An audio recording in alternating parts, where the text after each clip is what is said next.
नमस्कार प्यारे बच्चों।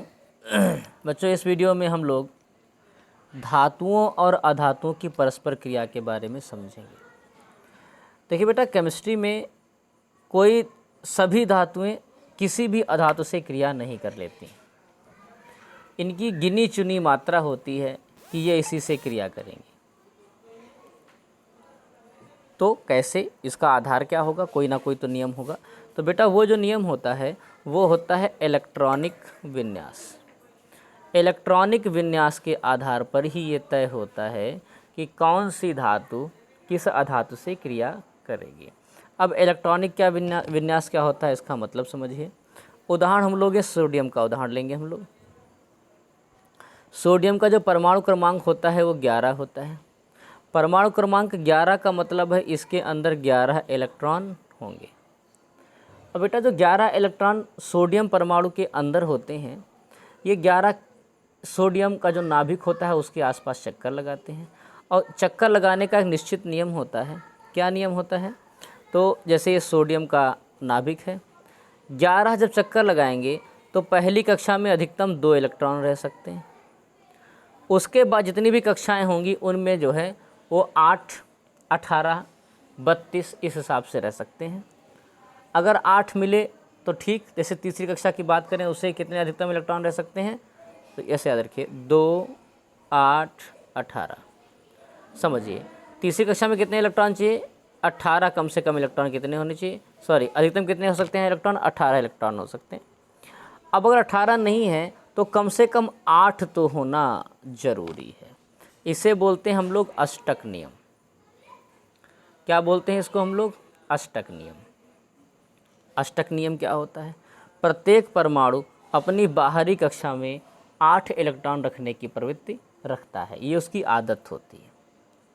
अगर वो 8 नहीं रख पा रहा है, जैसे 6 उसके पास हैं, तो वो 2 मांग लेगा। उसके पास में 3 है, अगर उसके पास में 7 हैं तो वो 1 मांग लेगा। 5 है तो 3 मांग लेगा। लेकिन अगर कहीं उसके पास 2 ही हैं तो क्या 6 उसको मांगने से मिलेंगे? नहीं, फिर वो 6 मांगेगा नहीं। वो अपने बाहरी कक्षा के 2 इलेक्ट्रॉनों को दान कर देगा और अंदर की कक्षा में 8 इलेक्ट्रॉन पूरा रखेगा। तो इसको समझेंगे। सोडियम का जो है हमारे पास में वो 11 है, तो 11 पहली कक्षा में कितना? 2, फिर 8, और फिर 8 तो 10 कितना हो गया? 1 हो गया। इसके अंतिम कक्षा में 1 इलेक्ट्रॉन हो गया।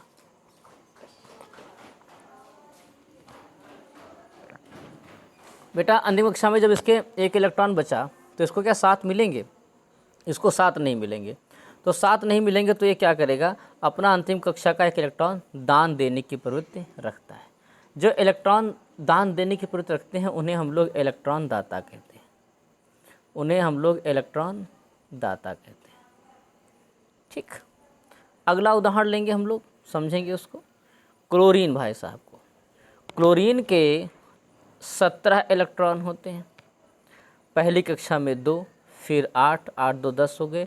अंतिम कक्षा में कितने हो जाएंगे? 7 हो जाएंगे। इसको केवल 1 चाहिए। अब इसको 1 लेने की प्रवृत्ति होती है, यानी इसे हम लोग बोलते हैं इलेक्ट्रॉन ग्राही। इसे क्या बोलते हैं हम लोग? इलेक्ट्रॉन ग्राही। ये इलेक्ट्रॉन लेने की प्रवृत्ति रखता है।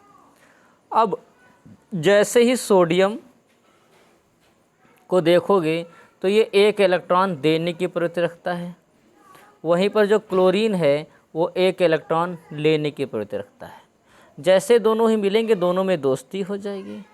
सोडियम कहेगा हमारे पास तो 1 ज़्यादा है, आप ले लो। क्लोरीन कहता है हमको केवल 1 की ही आवश्यकता है, ठीक है हमसे ले, हमें दे दो। तो 1 ये इलेक्ट्रॉन अपना इसको दे देता है। अब इसके देखिए अंतिम कोष में 8 इलेक्ट्रॉन हो जाएंगे और इसके भी अंतिम कोष में 8 इलेक्ट्रॉन हो जाएंगे। दोनों के अष्टक पूरे हो जाएंगे और दोनों मिलकर के क्या बना लेंगे? NaCl। ठीक है। और NaCl में देखिए ये है आपकी धातु और क्लोरीन क्या है? ये है आपकी अधातु। सोडियम जो है ये क्या है? धातु है। और ये क्लोरीन क्या है? ये क्लोरीन है अधातु। ये क्लोरीन क्या है? ये क्लोरीन है अधातु। तो दोनों एक धातु एक अधातु से क्रिया किस आधार पे करेगी बेटा? तो वो करेगी आपके इलेक्ट्रॉनिक विन्यास के हिसाब से। ये सेटिंग जब बैठ जाती है तभी वो आपस में क्रिया करेंगे। अगर सेटिंग नहीं बैठेगी, जैसे सोडियम 1 दे रहा है दूसरा व्यक्ति 2 लेने का इच्छुक है तो 2 तो इसके पास है नहीं, तब ये दोनों अभिक्रिया करने से मना कर देते, भैया हम तुमसे अभिक्रिया नहीं करेंगे। ठीक है, तो ये धातुओं और अधातुओं की परस्पर अभिक्रिया का हम लोगों ने एक संक्षिप्त सा वीडियो इसमें देखा है। आप लोग को समझ में आया होगा, ऐसे हम आपसे उम्मीद करते हैं।